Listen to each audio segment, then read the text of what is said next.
एक युवक ने विवाह के 2 साल बाद परदेश जाकर व्यापार की इच्छा पिता से कही। पिता ने स्वीकृति दी तो वो अपने गर्भवती को माँ बाप के जिम्मे छोड़कर व्यापार को चला गया। परदेश में मेहनत से बहुत धन कमाया।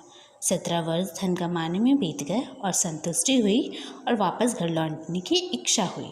पत्नी को पत्र लिखकर आने की सूचना दी और जहाज में बैठ गया। उसी जहाज में एक व्यक्ति मिला जो दुखी मन से बैठा था। सेठ ने उसकी उदासी का कारण पूछा तो उसने बताया, इस देश में ज्ञान की कोई कद्र नहीं है। मैं यहाँ ज्ञान के सूत्र बेचने आया था पर कोई लेने को तैयार ही नहीं है। सेठ ने सोचा, इस देश में मैंने बहुत सारे धन कमाए हैं, यह तो मेरी कर्मभूमि है, इसका मान रखना चाहिए। उसने ज्ञान के सूत्र खरीदने की इच्छा जताई। उस व्यक्ति ने कहा, मेरे हर ज्ञान के सूत्र की कीमत 500 स्वर्ण मुद्राएं हैं। सेठ को सौदा महंगा लग रहा था, लेकिन कर्मभूमि का मान रखने के लिए 500 मुद्राएं दे दी। व्यक्ति ने ज्ञान का पहला सूत्र दिया, कोई भी कार्य करने से पहले 2 मिनट रुककर सोच लेना। सेठ ने सूत्र अपनी किताब में लिख लिया। कई दिनों की यात्रा के बाद रात्रि के समय अपने नगर को पहुंचा।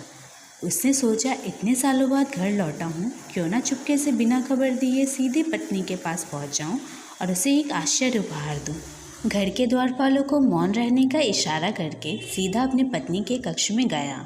वहाँ का नज़ारा देखकर उसके पाँव के नीचे से ज़मीन ही खिसक गई। पलंग पर उसकी पत्नी के पास एक युवक सोया था। अत्यंत क्रोध में सोचने लगा कि मैं परदेश में भी इसकी चिंता करता रहा और ये यहाँ अन्य पुरुष के साथ है। दोनों को जिंदा नहीं छोड़ूंगा। क्रोध में तलवार निकाल ली। वार करने ही जा रहा था कि उतने में ही उसे 500 अर्शसेफियों से प्राप्त ज्ञान सूत्र याद आया। कोई भी कार्य करने से पहले 2 मिनट सोच लेना। सोचने के लिए रुका, तलवार पीछे खींची तो एक बर्तन से टकरा गई। बर्तन गिरा तो पत्नी की नींद खुल गई। जैसे ही उसकी नज़र अपने पति पर पड़ी, वह खुश हो गई। बोली, आपके बिना जीवन सूना सूना था। इंतज़ार में इतने वर्ष कैसे निकले यह मैं ही जानती हूँ। सेठ तो पलंग पर सोए हुए पुरुष को देखकर कुपित था। पत्नी ने युवक को उठने के लिए कहा, बेटा जाग, तेरे पिता आए हैं। युवक उठकर जैसे ही पिता को प्रणाम करने के लिए झुका, पगड़ी गिर गई। उसके लंबे बाल बिखर गए। सेठ की पत्नी ने कहा, स्वामी ये आपकी बेटी है। पिता के बिना इसकी मान को कोई आँच ना आए, इसलिए मैंने इसे बचपन से ही पुत्र के समान ही पालन पोषण और संस्कार दिए हैं। यह सुनकर सेठ की आंखों में आंसू बह आए।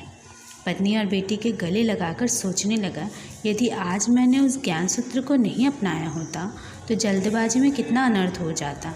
मेरे ही हाथों मेरे निर्दोष परिवार खत्म हो जाते। ज्ञान का यह सूत्र उस दिन तो मुझे बहुत ही महंगा लगा था, लेकिन ऐसे सूत्र के लिए 500 अर्शफिया बहुत ही कम है। ज्ञान अनमोल है। इस कथा का सार यह है कि जीवन के 2 मिनट जो दुखों से बचाकर सुख की बरसात कर सकते हैं, वे क्रोध के 2 मिनट हैं। भागवत में भी यही संदेश दिया गया है। कहा गया है, यदि तुम्हारे काम से किसी का अपकार होता है तो तुम उस काम को एक दिन के लिए टाल दो। यदि उपकार होता है तो तुरंत करो, ताकि कहीं उपकार का विचार न बदल जाए।